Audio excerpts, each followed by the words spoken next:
Hello and welcome back to the 3D Mechanical Design channel. In today's video, we're working through Certified SOLIDWORKS Associate Practice, Level 17, Assignment 17.1, focused on assembly tools. This is a great exercise for understanding motion limits and mass properties inside an assembly.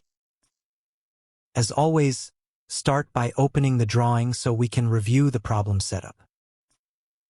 We're working on Practice Problem 17.1 from CSWP Level 17, and make sure your units are set to IPS before you begin.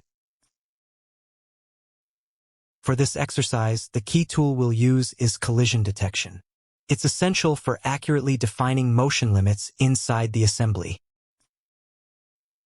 Now let's go through the hint step by step. First, open the Pull-Out Assembly tab.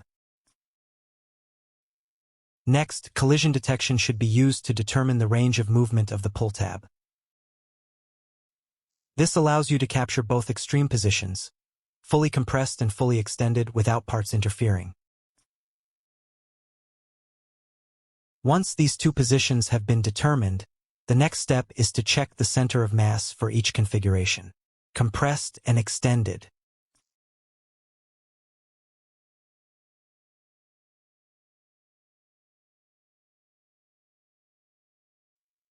Okay, you'll also notice a table in the drawing.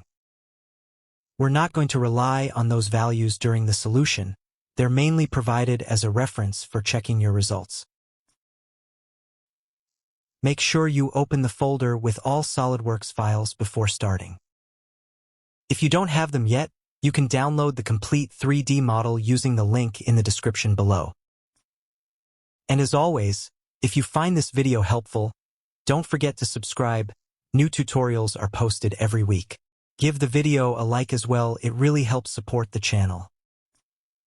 Let's get started. Open the folder, locate the SLD ASM file, and go ahead and open the assembly. You'll notice the first component, the tab slider, has a small F next to it. That means it's fixed in place. The second component, the pull-out tab, is free to move along the slider. To better understand how this works, let's create a section view. This makes it much easier to see the internal interaction between the parts.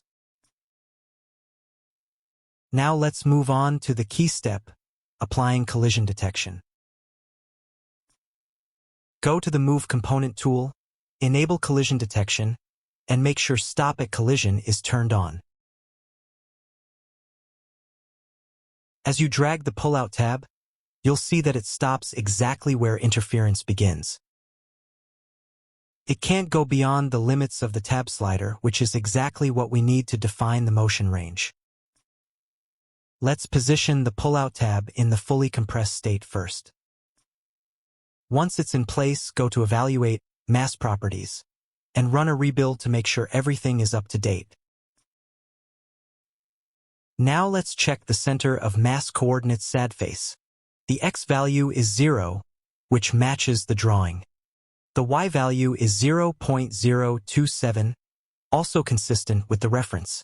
The Z value is off by about 0.002 inches, which is roughly 0.03%. This is very small and could be due to rounding or slight positioning differences.